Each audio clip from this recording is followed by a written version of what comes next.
What's up, all my fellow operatives? My name is Taft Taylor, and today on the Nemesis Sessions, I've got a really special guest, and this guest actually comes all the way up from the Wisconsin area, I believe it is, over there in WCE. So we'll definitely have a link for their channel down in the description below, and you can check them out. But this is Mr. Nicholas Crenson. Mr. Crenson, welcome to the Nemesis Sessions. How you doing today, man? Thank you for having me, Mr. Taylor. I'm glad to be on your show. And I'm doing pretty good. How have you been doing, sir? How have I been? Well, I mean, I'm just doing day-to-day stuff, just staying busy, doing what I got to do to survive, and of course, just keep up with this crazy wrestling world that we're in right now. And I know I've definitely had my eyes on a lot of stuff going on in the backyard industry and the indie world, but this isn't about me. Let's get to you because this is your show, and I wanted to bring you on. I know that you've been wanting to come on here, and I'm glad to have you. I'm very honored to have you, Mr. Crenson. I want to start off, if it's all right, so that way this audience, because this is going to be a different platform for you. I mean, I know you're used to YouTube, but this is a little bit more of an exposure. Tell my fellow operatives, I like to call everybody, because that is the audience that follows me here on Taft Taylor here on YouTube. Tell the operatives, who is Nicholas Crenson, and actually, how long have you been in the business? So, I'm gonna kind of blur the lines a bit. Nicholas Crenson is actually probably the reinvention of a character that I did when I started back in 2004. Because just to break the little kayfabe world a little bit here, when I started out under the name BG Childs, and that was back in 2004. It's funny because I started watching wrestling back in 1998. First match I ever watched was Goldberg winning the WCW title. WCW title, yeah. Yep, against Hogan. When he beat Hulk Hogan for it? Yep. There you go. And I felt like that got me interested, but it wasn't until I saw Stone Cold versus The Rock, Mick Foley and The Rock. It wasn't until I saw those matches, or especially seeing freaking Steve Corino in ECW. When I first saw Steve Corino in ECW, his character was just so intriguing to me. And it wasn't just that, because he was such a hated heel at that time. Mm-hmm. And then he has a match in Hammerstein with Justin Credible for the ECW title, and he pulls off one of the best face turns I've ever seen in just one match. Dang. And that right there sold you, didn't it? Yeah, that sold me. And then seeing people like Shawn Michaels come back, seeing Stone Cold's last match before his retirement in 2003, the match with The Rock, it was just amazing. Yeah, that was that was like my big time right there, was watching all that, the Attitude Era, pre-Attitude Era, all the way into the Ruthless Aggression. Right. And I loved all that. We talked a little bit about that before. Sean Jovi's on here, and he's saying, "What's up, y'all?" Doing good, Sean. Sean's a good guy. Maybe we can get him on here one day. Mr. D'Angelo saying hello. We're going to actually have him on the show tomorrow, so definitely check that out. We'll get more of a time frame for that when that happens, but I know that he's doing well. And then another guy I know from TikTok and Discord, Gaming for God. I think I met him a few times when I went down to TBW, but he's a really good guy too. So, but anyway, so you wanted to say something? Go ahead.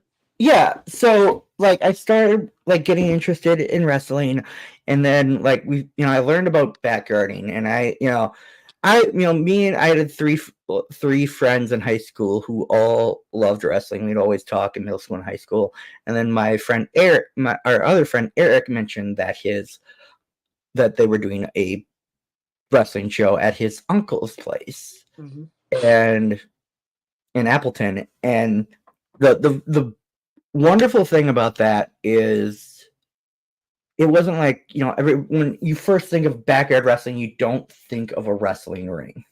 Right. You think of like a mattress or a base or something like that. This was actually, they had a wrestling ring, and Right. went to a few shows, and I just instantly fell in love with the atmosphere. Really? And it was after that that we found met another friend of ours named Barnaby Bizzo Blaze. He actually had a garage that he actually built he had a wrestling ring too, and his wrestling ring, honestly, it was one of my favorites to bump on, just because, like, you get a good wrestling ring, you bump on it, you're barely really feeling it. You got a bad wrestling ring, you're feeling it for weeks. Oh yeah. You got to be real careful with that and stuff for Yeah. sure. And like when I started, I will say this, I was really terrible. I like really the phrase I heard, like when I went back into training again in 2019 just to see if I could still like remember everything, is get out of your own head. And that was like something, even back then, I was really in my own head, overthinking. When you first starting this, a lot of people, and I'll say this, you'll kind of be afraid a little bit, because you're like, okay, if I do this wrong, I'm gonna hurt myself. You're gonna hurt yourself, or you could hurt somebody that you're with. Yes. Which Yeah. actually kind of was leading into the next question I wanted to ask you. Like, tell us about, if you can, only if you want to, what was your first match like? Were you nervous? Did you have the butterflies? Was it very intimidating? Like, okay, this is my legit first match. I'm about to get in here, and this is it. This is swim or sink. So my first in-ring match was, and I think this is kind of like a trope for everybody, my first match was a battle royal, and I wasn't nervous because I knew I was like getting eliminated really, really quickly in the match. Yeah. Where the match that I will say was the match that kind of made me, like, I'd say a real match, where we went like an extended amount of time, where I was still getting the feel of things, was I had a match with Bizzo in 2004, and we were fighting over the what was called the YWL GYW Street Smart title, which was their version of the hardcore title. Even, and I liked it because it was basically a leather strap with like you ever see those mounting plaques for like deer? Yeah. That's just the main plate of it, and he just designed it, and it was really cool. But like, it was my first time doing a really crazy spot, and the spot being slammed through a desk. Oh man. And I will say I did waited that. I kind of did waited that, because like like when you're that young and you're that new in the business, you're gonna kind of be like, ooh. How old were you? At that time, I was 2004. I was no, sorry, 2005 was when that match happened. 2005, I was 16 going on 17. Nice. Okay, so you've been in this for a while, but did you take like some time off before you got back into the ring? Yes. So I wrestled from 2004 up until end of 2006. And actually, another thing is, one of my it's funny because that match with Bizzo kind of led me to kind of go there more before we moved up north to practice more, and it led me to three of my favorite matches that I had at that time. One was against a wrestler we had there called Eric Schwartz, or the Mad Cow, because it was like the first real match where I started to feel comfortable, and got comfortable to the point where we literally did some crazy moves. That match, like, Eric, he has 3 moves. I don't think we did all of them, but 3 big moves that he loved, like he would always do. One is the Kryptonite Crunch or Air Raid Crash. Yep. And he would do it like where you're just holding on the whole time and just drop them. The other one, and I love the name for it back in the day, but the Package Pile Driver. The Package Pile Driver. But I loved what it used to be called, because back then what we known it as was the Trapper Keeper. The Trapper Keeper. And that was like the best name for it. And go ahead. Yeah, and here's the weird thing, like a lot of people I know like are very wary of moves like that. After like I've taken the Package Pile Driver so many times from at least two different people, James Marshall and Eric Schwartz. I think one other person. Honestly, out of all the dangerous moves out there, that one for sure I'm more comfortable with. And it's like I think it's more of the fact that like certain moves I feel like they seem more dangerous than they are. Mm-hmm. Best example of it is a Brainbuster. Yeah, it's like a Brainbuster. Yeah. So you just really gotta, when it comes to moves like that, you gotta be real careful with who you're working with, and if you absolutely trust them. If I like to, I hate to I like to brag a little bit about it, but I think I consider myself one of the safest workers in the business. I've never injured anybody seriously ever, unless it's of course in the match and it's a certain move to make them, but never serious injured. No, I've never broken his neck, broken arm, leg, whatever it is. I think the worst I've ever done to somebody was split them open, and that was Anthony Steele, So. But I think I've seen that match, and ouch. Yeah. But I mean, he wanted it. That's how he wanted it. That's how it went. So I think that's probably the worst I've actually done to somebody. But and it's also the first match that I debuted what I call the Big O Driver, which is the Canadian Destroyer. Canadian Destroyer, gotcha. And like a lot of people complain nowadays, like, oh no, why does the Canadian Destroyer not finish a match anymore? I literally never won a match. I never won a match by just hitting the Destroyer straight out. Well, like the only time I've ever won a match using the Destroyer, and I felt it killed the move when we did this, was in March of 2006. This is another match I actually like. I was facing a wrestler called Snake Eyes. Hello, Soldier. Yep. And but they're saying, well, he obviously notices you. Not to cut you off just yet, but real quick, because I know you're describing, and I want people to hear that. Sean says, I wish I was around there in the Bizzo garage area. Dude, literally, that would have been amazing. That would have actually, I think, would have put Jovi ahead of where he's at right now, I think. But yeah, like Snake Eyes kicked out of like 2 destroyers and then had me hit a third one, and that I felt that I almost literally was like, dude, if you kick out of this third one, I'm going to choke you. Yeah, well, that's where you just got to know who you're working with, Yeah, and he was good. That was it was a fun match, and I kind of get the whole thing, but backing up a little bit, another match that I really enjoyed back in that time was when I first won my first major title, which was the YWL GYW Undisputed Heavyweight Championship. I beat at the time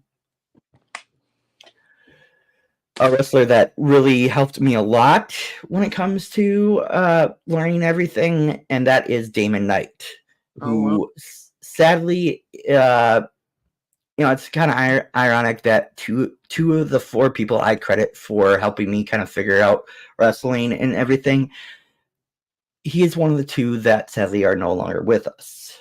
Understandable.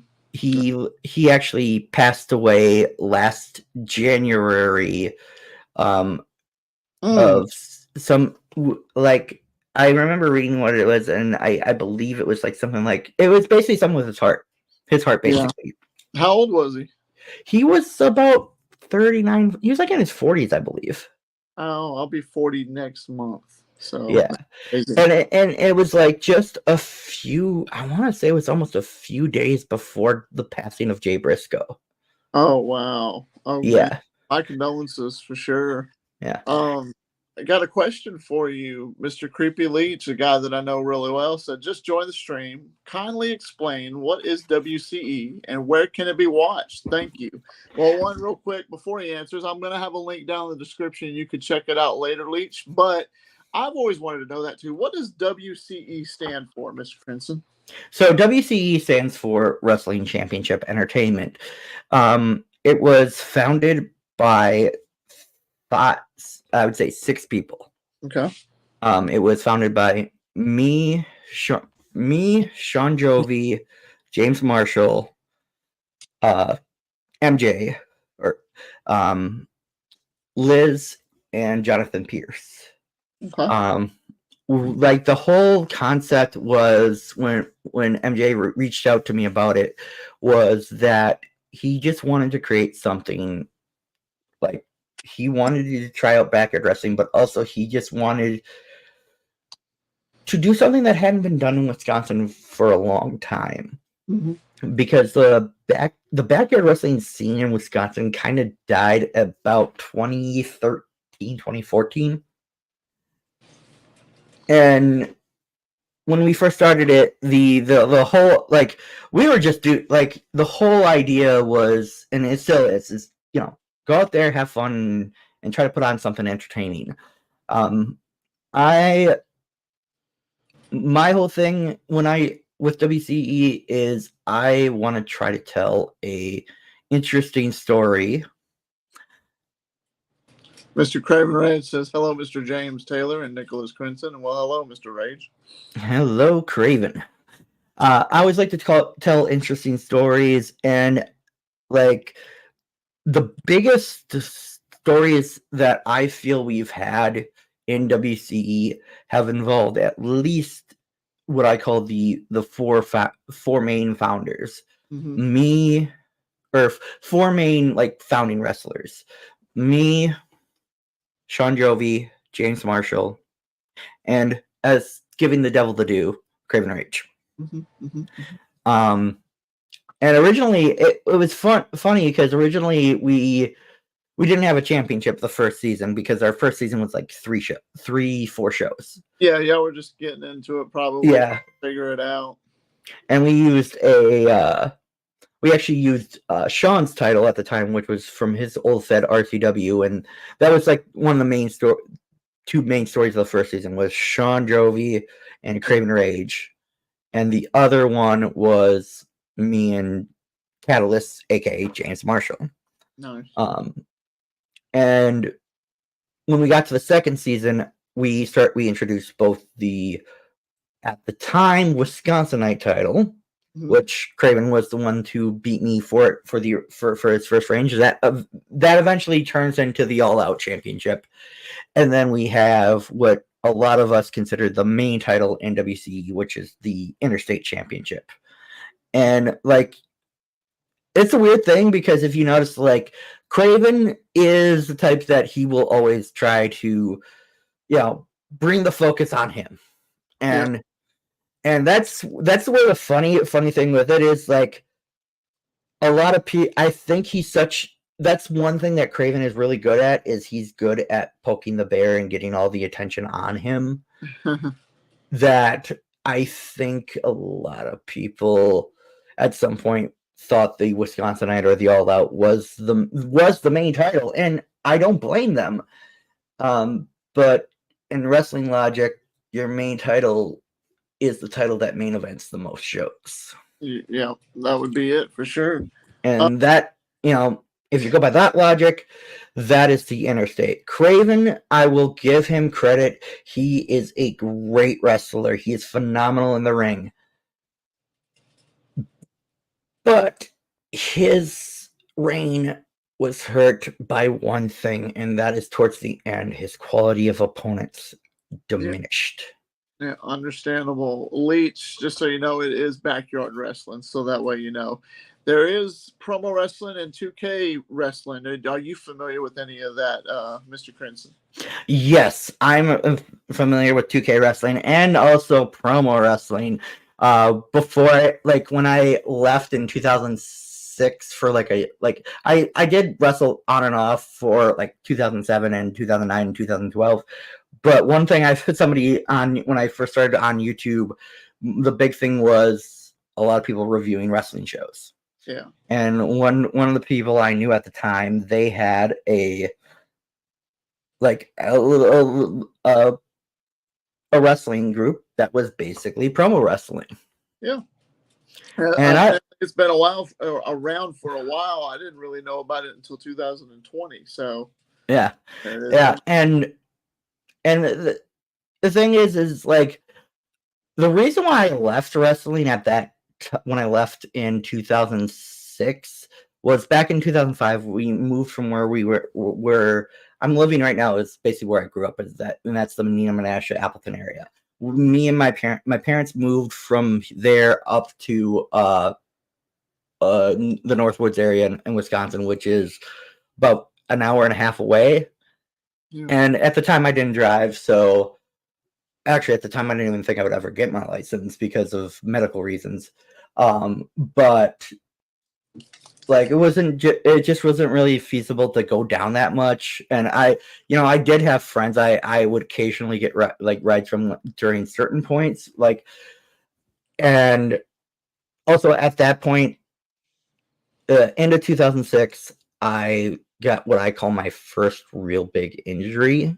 Yeah. And that was I was wrestling and another person that we lost, and I credit for helping me in wrestling is I was challenging Timothy Mecca at the time for the Undisputed Championship, because the whole story going into that is I was jealous that he had the title, because at the point when I was champion, I had to go to the hospital. I had to go to the doctor for one of my appointments down in Madison, Wisconsin, and at that time I got severely sick as well, and I was not able to make it to said show.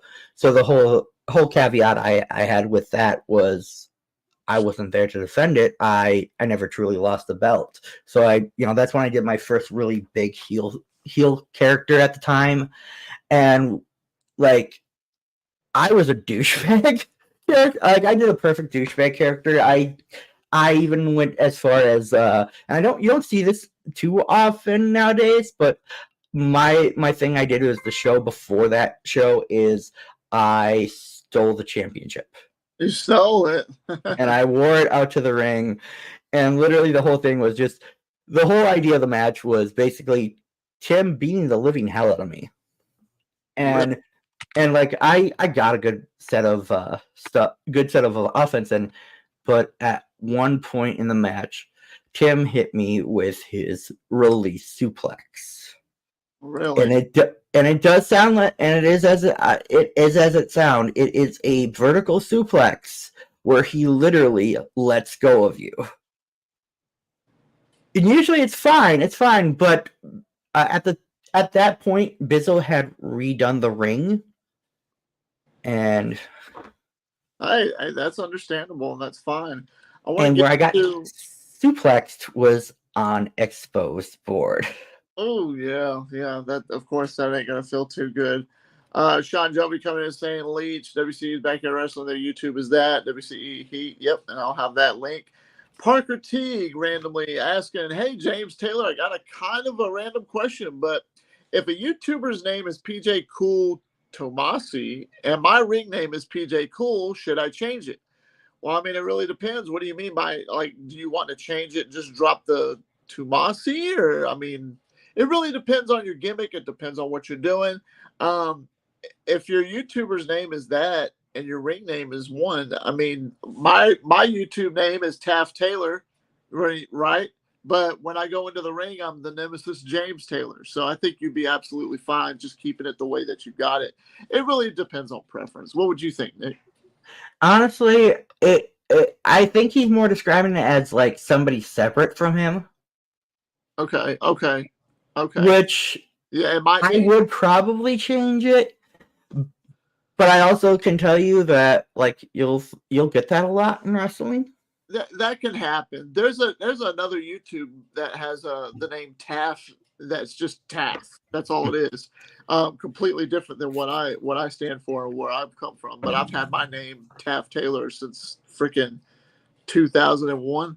So I mean, there it is. But if there's a different YouTuber you're not associated with them, whatever. I mean, oh, they do that. Do they have a huge following? That's going to be the next big question. Yeah. It really depends on you. Hello, Crenson. Hello, Mr. Taylor. I give much love to both of you. This is Darkfire. How you Hey, doing? Darkfire. Hello and welcome. We're going to get to some questions for sure. Leach says there are so many wrestlers and wrestling gimmicks out there that you are likely to run into similarities all the time. That is a fact. That actually can happen. That actually happened when the other night I was watching NXT. Really? And I saw WWE posted a short where it's I think it's Mackenzie Mitchell interviewing Sean Spears, and his gimmick that he's doing now is very, and I'm going to get into it a little bit, but very similar to what the original Nicholas Crenson gimmick was back when we started WCE. Really? But I'm going to get into that in a little bit here. So I get the back injury. I do a couple matches, and then I leave at the end of 2006. I do come back for 2 more matches in 2007. One I completely freaking forgot about until I saw it on until Bizzo started posting old matches, and I saw it on YouTube. And another one where I got my second real big injury when my face got basically gashed open by a ladder in a TLC match. That'll happen. Yeah, it luckily wasn't as bad as Joey Mercury. If anybody has seen the Armageddon ladder match that Mercury's nose exploded. But basically what happened is I was great. Mikey Genocide had me in the headlock over a ladder that was teeter-tottering over another ladder, and Tim Mecca decided to take my partner Eric, his nephew, and hit him with a black and blue on one end of the ladder. The other end of the ladder goes right here. Oh yeah, that didn't feel too good, did it? Didn't feel anything, but my favorite, I loved it. Like it didn't, because we didn't really feel it. Also, the doctors were amazed that at that time, like they checked me 4 different times for like concussion, and I did not have one, surprisingly. But I had a 2.5 centimeter gash right here that was just pouring blood, and I will say I wish I would have stayed in the match longer. They took me out right away because like the best reaction I got was from Mikey, because Mikey sees me and pardon my French, but he literally looks at me and he covers his mouth, but I can hear him audibly say, "Holy fucking shit." No, you don't have to watch your mouth on here. It's uncensored, so you're absolutely okay on that. Real quick, so I want to let's go around the block a little bit. I want to ask you, let's jump ahead of the curve. In IMF, you're part of the IMF roster, I believe, a little bit. And I saw one of your most recent matches with one Mephisto. So tell me about that match that you had in front of that crowd, and what was it like to you wrestling a guy like Mephisto and his skills? Honestly, I think Mephisto is, how do I say this, highly underrated. Really? He is one of the guys there, and yes, he's doing like a Randy Macho Man gimmick, and honestly, it works perfectly for him. Yeah. But also, he's both naturally athletic and naturally charismatic. He has natural charisma and athleticism. He's one of the strongest wrestlers I have ever been in the ring with. Best example of this is Sean Jovi will tell you this is he did not have one time Mephisto slammed Sean, and Sean did not have to and this is kind of breaking kayfabe too, but Sean didn't need to really post or jump. It's like one of those. Yeah. It's one of those things where like he gets it. He really does get like when you're trying to put something together, it's not just the moves. It's putting the moves together in a way that makes sense. Right, of course. Definitely. And that's one thing, like when I try to think about matches, I always like to find the story of the match. What are we going to tell?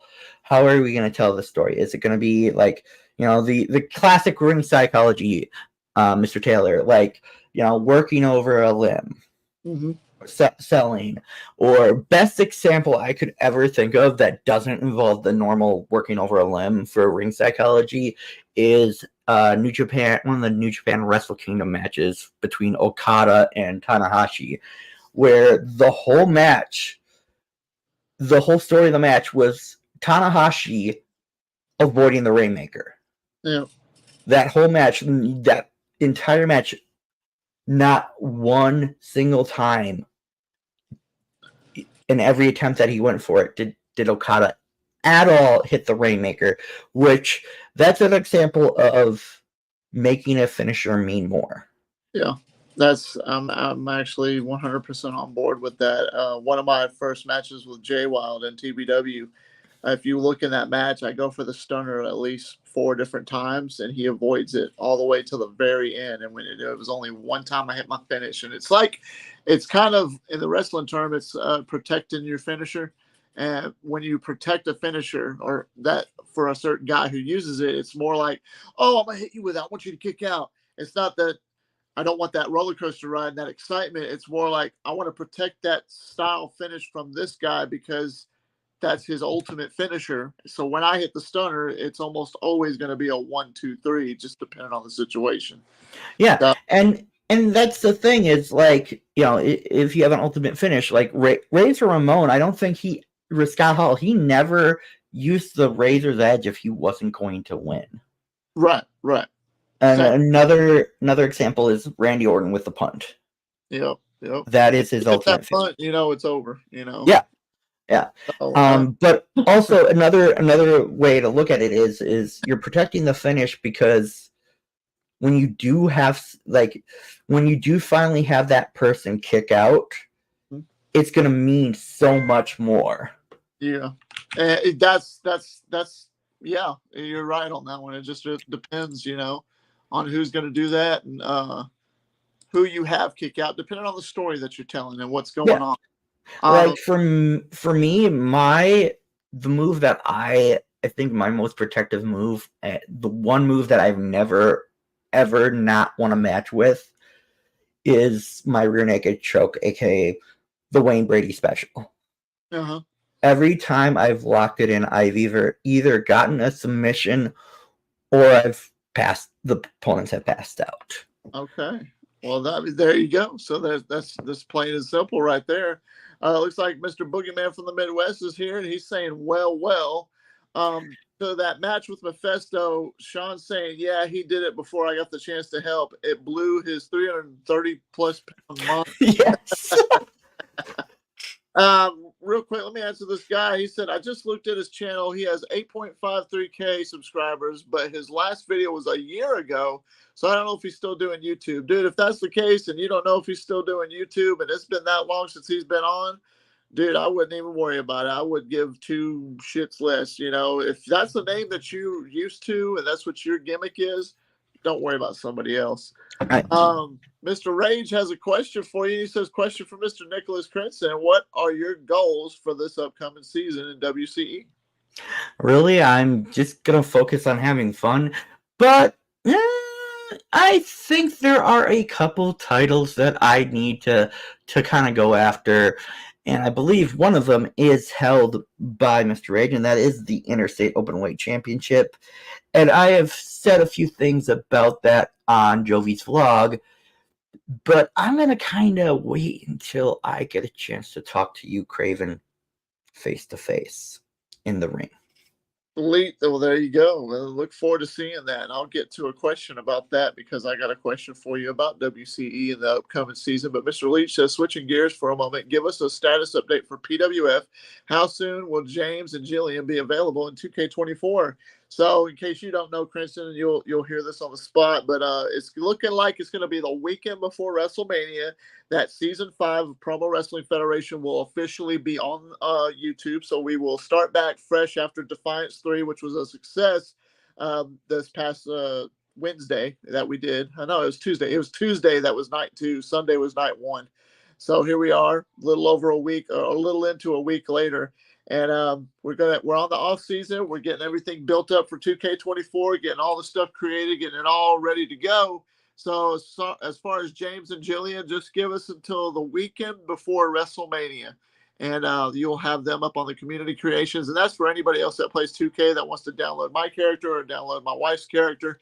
Jillian Taylor, fun fact, Nicholas won the PWF Women's World Championship last Sunday night in night 1, the main event. First ever woman to main event, PWF Defiance. And then I unfortunately lost in the main event to Skippy the Evil Clown. He retained the PWF World's Heavyweight Championship. I think there was a lot of money riding on me that I was going to come out the victor in that match. But unfortunately, I came up short because that clown is one hell of a demon. And in 2 years that he's been in my company, and the only wrestling company he's ever been in, he is still, to this day, undefeated.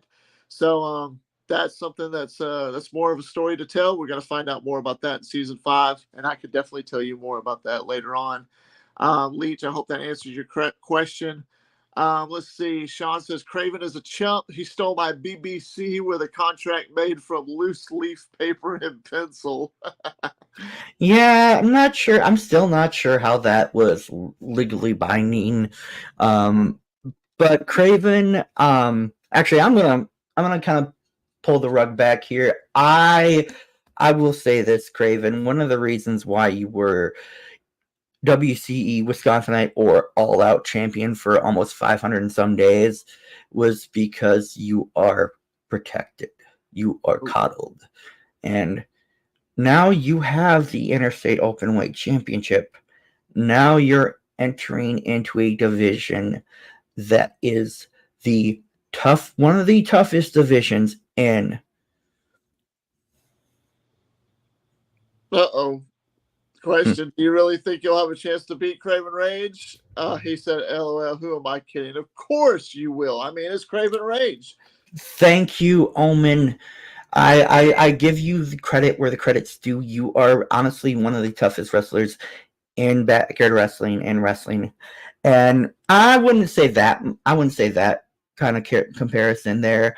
See, Craven is good. It's just I think he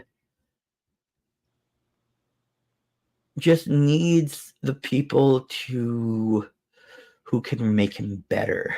There you go. And there's a number of people that, well, I'm going to say there's probably a select elite group on one hand list of backyard wrestlers that probably could help anybody in this business get over and do well. Craven Rage says, yeah, I do have the secondary title. And then Mr. GP shoots in and says, if you get a shot at Craven, give him a slap for me, Crenson. Oh, I am planning on it. See, here's the thing, Craven. You are, like I said, you're protected. You are fighting people who are, I don't want to say beneath you, but aren't quite there yet. And you've had tough opponents during your reign. You've had some of the toughest people in WCE, and you've managed to skate by and win. I will give you that. But now you are holding the Interstate Openweight Championship. And the best way to say it is now you are entering the Royal Road style of wrestling. Okay. The Royal Road, what is that? If you've ever heard of All Japan Wrestling, it's also known as King's Road. Okay. And it's a little bit more of an intense style than your normal, American style of wrestling. Yeah. It did take an influence from America. It was actually based off of the old 80s NWA style of wrestling. Well, we already got somebody who's going to be a little bit rough on you, and that's the Cryptic Bros. They said this Nicholas guy looks like he sucks cheese off Cheetos. Would you like to retort? Trolls are trolls. They're people are allowed to have whatever opinions they want to have. I'm not one to really give a shit. There you go. That's what you're supposed to do. Don't give a damn. We're getting a little bit closer to wrapping this up, but let's go ahead and jump into another question that I want to ask you, Mr. Crenson, if that's okay. And that is, let's go on. Who would you consider in your career that you've been doing this so far? Who would you consider was probably your toughest opponent so far in your career? My toughest opponent so far, so there's actually two people I would give that to. Okay. One is Sean Jovi. Okay. Mainly because out of all the times I have faced Sean, I have only beat him once. Oh, really? And how many matches have you had with him? We have had one-on-one. We've had 4 matches. And in all 4 of those matches, you've only beaten him one time. Yep, and that was the last match we did, and that's when I beat Sean to win the RCW World Underground Championship. Congratulations on that, by the way. Thank you very much. And the second person I would say is my toughest opponent, and I've only beat him straight like in a match once. I've pinned him multiple times in different matches. Iron Man 2 out of 3 falls. That would be James Marshall. James Marshall. Okay. Now why and James Marshall, like the thing with James is he does things that a guy at his height and size you would not expect to be able to do. And he's also, I kind of equate him to a kind of a Dean Malenko. Like really? He's a combination of Dean Malenko meets Kevin Owens. Oh, okay. Like old school Kevin Owens, like Kevin Steen? Yes. Ring of Honor, or like Kevin Owens now? I would say Kevin Steen. Kevin Steen, okay. Kevin Steen, like his Cryptid Bro. Thank you very much, Cryptid. Some of the matches, not bad at all. I like to say. And like me and James, literally the first season we had the match of the year, which was one of the matches where I did beat him, which was a last man standing match. Okay. And interesting story about that match is it was the second day of the 2-day first fighter fight. Mm-hmm. The day before, I had a match with Sean Jovi, during which we tried to do a kind of a tour of the islands type spot, and we kind of did it wrong, and Jovi kind of landed on my leg, and I sprained my calf in that match. So the whole time, that last man standing match, I am working it with a sprained calf muscle that makes it hard to walk. So we had to kind of work around that, and that's one of the great things with James is James Marshall is he can, if you really need, I didn't want to get, like, I could have sat out, but I didn't want to do that. He can adjust to like whatever the situation is. Like if we need to work around an injury, he can do that perfectly. Another great thing with James is he has 3 of the best moves in backyard wrestling. One being his acid bath, which is his package pile driver. Actually 4. 2, he has one of the best brain busters out there. And then his brutality lion tamer, which is basically a lion tamer, but added with stomping the back of the opponent's head. Damn. And then finally the fatality forearm, which is actually a move that I actually suggested to James when we first wrestled back in 2012, because at the time I was watching a lot of Sami Callihan. And if you've ever seen early Sami Callihan, he had a move called the forearm to remember, where it was basically a running forearm to the back of a kneeling opponent's head. I saw that, and when me and James were talking, we were like, what move should I do? And I was like, you know what you could do, and I saw that about this. It's like, imagine I told him, like, the opponent is on their hands and knees. Just go up the rope and just run at him full force and hit him with a forearm. And I will say the stiffest shots I've ever taken have been with that forearm. Yeah. Well, then there you go. I mean, if he's got that repertoire and he's got that in his arsenal, then you know that he's ready to go. Craven Rage said, yeah, he's had tough opponents, but he also has easy ones like you. They saying you're easy. I will say, when you first faced me, Craven, that was probably the case. But here's the thing. It's been almost 2 years since we last faced in the ring. Mm-hmm. And in those 2 years, I have learned a lot. And I know you have too. You've improved a lot. You like to say you're the rule of the yard. Here's the problem. Nobody gives a shit. Oh. See, Craven, where you have this innate ability to talk and talk and talk. And you can back up your words sometimes, but there is one thing that is different between you and me. While you will resort to anything, I will resort to everything. And I know your weaknesses. Trust me, I know that you have injuries that are mounting up. I know that as great as you are, nobody's targeted your head. Mm-hmm. And I could say people could target my head too, because here's a little known fact about me. I never thought I could actually do this, because when I was little, I had epilepsy. Oh, wow. I had 3 grand mal seizures between the ages of 3 and 9. So I never actually thought I would do this until I did. And now I've been seizure free since 2014. And honestly, this run right now, I'm willing to do more crazier shit than I ever did when I was younger.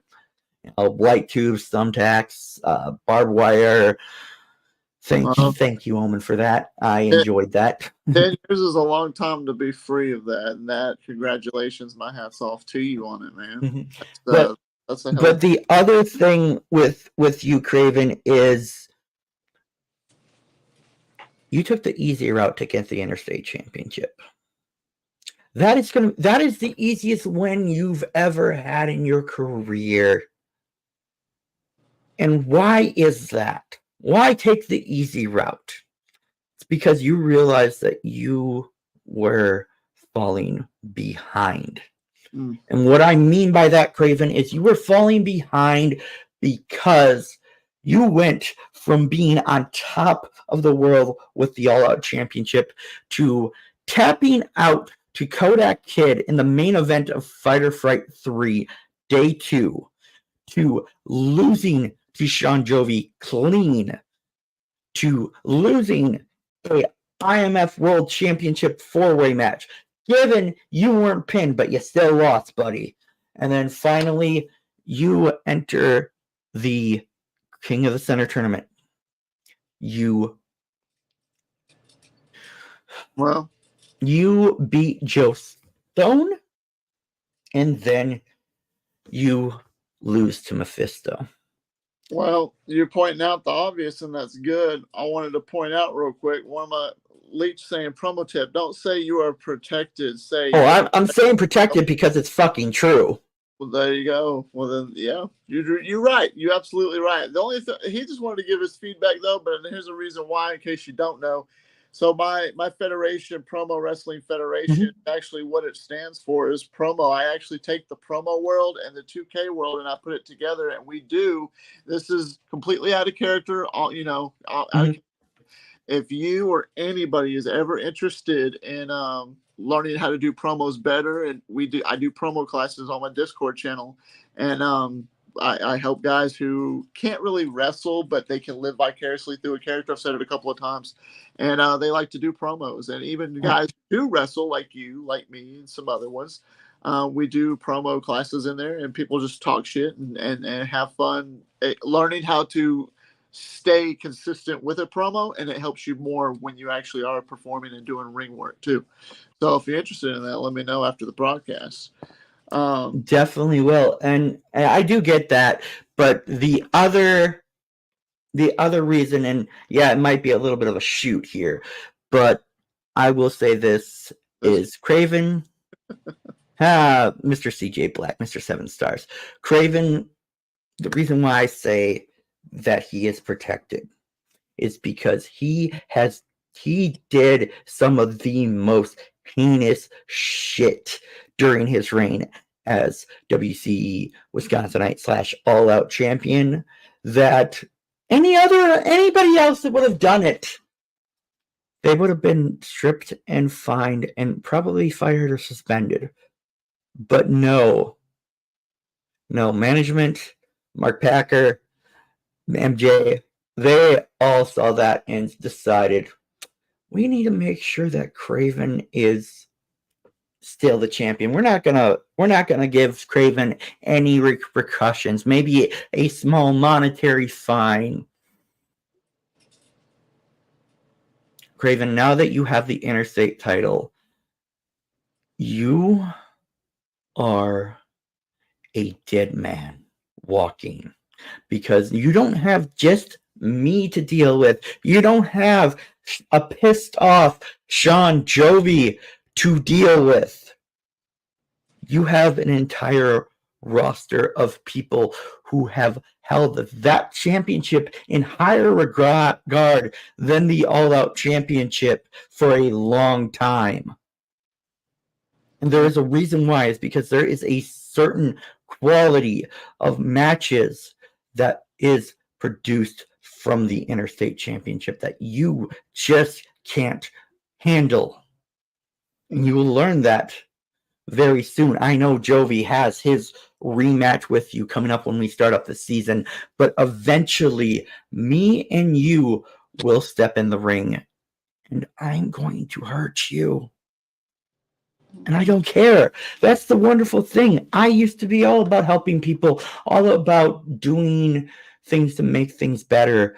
Honestly, now I'm just doing this for the heck of it. So, Craven, whenever we meet, I want you to realize you fucked up. And you will learn that very, very shortly. Okay. Strong words from Nicholas Crenson to Craven Rage of WCE. Again, ladies and germs, my fellow operatives, please definitely check WCE Heat out. The link will be down in the description below, and you can check them out. Go give them a subscribe and a follow, and check out Nicholas Crenson online on Instagram. And one more thing before we head off here. Oh, I got a question for you for sure. So, well, I don't want to forget that next weekend is IMF's St. Patrick's Day Massacre, St. Patty's Day Massacre. And you've got a lot of wonderful things going on there. You've got the Foundation versus Damian Saint and his Hellhounds. You've got Sean Jovi and Mephisto for the IMF United States Championship, which honestly, that is the match I'm looking forward to. Besides the match that I am going to be a part of, because I threw this out on Jovi's vlog and I mentioned it and I signed an open contract for it. But on the pre-show, Freddie Daniels, you won the RCW World Underground Championship at the last pre-show by defeating Darkfire. You choked him out, which is an impressive feat because very few people can say they have done it. Now it's you, it's me, and it's James Marshall. But here's the thing, Freddie. As great as the whole Grease, Happy Days, Fonz shtick that you're going with right now is you're entering a world where devils rule. There you go. And I want to be WCE Interstate Champion, but I'm not going to turn up a chance to win the RCW World Underground Championship again. I don't blame you on that one for sure. Let's go ahead because we're getting ready to wrap this up. But I want to ask you probably a question that I like to ask a lot of people that I have on here as guests, especially for their first time on here, because a lot of people are going to want to know. You're obviously in the wrestling business. You're doing what you got. You're over sending your threats back to Craven Rage because you and Craven Rage, obviously, you can cut the tension with a butter knife, man. It's pretty heated. But nonetheless, Taft Taylor here wants to ask you in your career. I mean, you might have a while more to go. You might have a year left. I mean, I don't even know for myself, but out of curiosity, do you have any dream opponents in the backyard world? Not pro world, just the backyard world of all backyard wrestlers that's going around the country, even overseas. There's some over there in Australia, some in the UK. Of any backyard wrestlers that you know of, is there any Nicholas Crenson dream matches or dream opponents that you would love to have one day? Well, we've already mentioned the obvious one that we could say right here, which is me and you, which eventually will happen. We've already discussed that. But other than that, the other people, like just being around all the people that I've been around in the recent years here, especially with IMF WCE, and seeing the resurgence of backyard wrestling in the United States and over the world in general, there are a very select few that I have seen so far that I want to face. One of them being, obviously, one-on-one. I've faced him in the tag, but Soldier GP. Soldier, you are one of the toughest sons of bitches out there, and I eventually will have a match with you again one-on-one. I've faced Omen Black. I've faced Jason Myers. I would love to face, out of XCW's crew, I would love to face Brogan O'Shea, ACT, Jay Ellis, who I got to meet at the last IMF show, who is honestly blew me away when I saw him. And then there are people like TBW. I would, an obvious one there is, as much as he's a kind of a gimmicky guy, I would love to face Atomic Titan. And then you have somebody from ROEW that, honestly, two people from ROEW that I would love to face. I could think of more, but two main ones there are the good guy, CJ Black, who I believe is their current world champion. C-Money is another one that would be a dream opponent for me. I could go down the list. You could also say somebody like a Jack Delta. But there's also other people in the backyard wrestling world that we haven't seen in a while. Like a Rad Hazard, a.k.a. a stepdad by the name of Radley Belmont. There's so many different people out there that I could say that I want to face. Definitely want to face Darkron. Definitely want to face Matthew Forsaken, Felix Jones, Jordan Netz. Another one that I keep on seeing, but I think he's going, in the words of Street Fighter, he went home to be a family man, and that is Jason Storm. Gotcha. Well, that is a number of dream opponents, and that's actually really awesome to think about. That you obviously have a lot of matches that you would love to have and get under your belt, just to say you've been in the ring with them, and that's honorable for sure. What is your opinion on some of my matches that you've seen? Out of curiosity, I mean, you've seen a few, I'm sure. And I've seen the Anthony. I've definitely seen the Anthony Steele matches. The Anthony Steele match. I've seen the Jack Delta one of the Jack Delta, and both of those, like you said, you kind of you take influence from both Triple H and Stone Cold, and seeing you, I almost want to say you're probably almost similar in size to a little bit to James Marshall, maybe a little bit smaller, maybe a little bit bigger. But seeing you in the ring, you have a style that I like to call just straight up brawling. It's or actually brawling. more so technical brawling.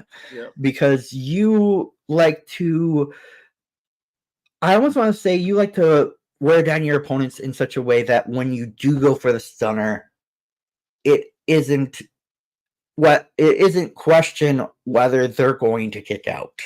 Yeah. It's for after that. yeah, it's not a question of them kicking out. It's a question of how, like the question is, well, why did that take so long? It looks like Freddie Daniels said, Crenson, what are you saying about your RCW World Underground Champion? And real quick, Craven said the Interstate Championship is not on the same level of the All Out Championship. And honestly, I am not protected. I am just better than you. Oh man, but anyways, maybe we'll hear more about that later. Craven, you're protected. Stop denying it. This is coming from Mr. Sean Jovi. And then Leach said to me, that sounds like a challenge. Maybe Craven should face you with one arm tied behind his back. One thing's easy. One more time. Oh, he just repeated the same thing he just asked. So there it is. Freddie, I'm saying that I'm going to face you next weekend, and I'm going to hurt you.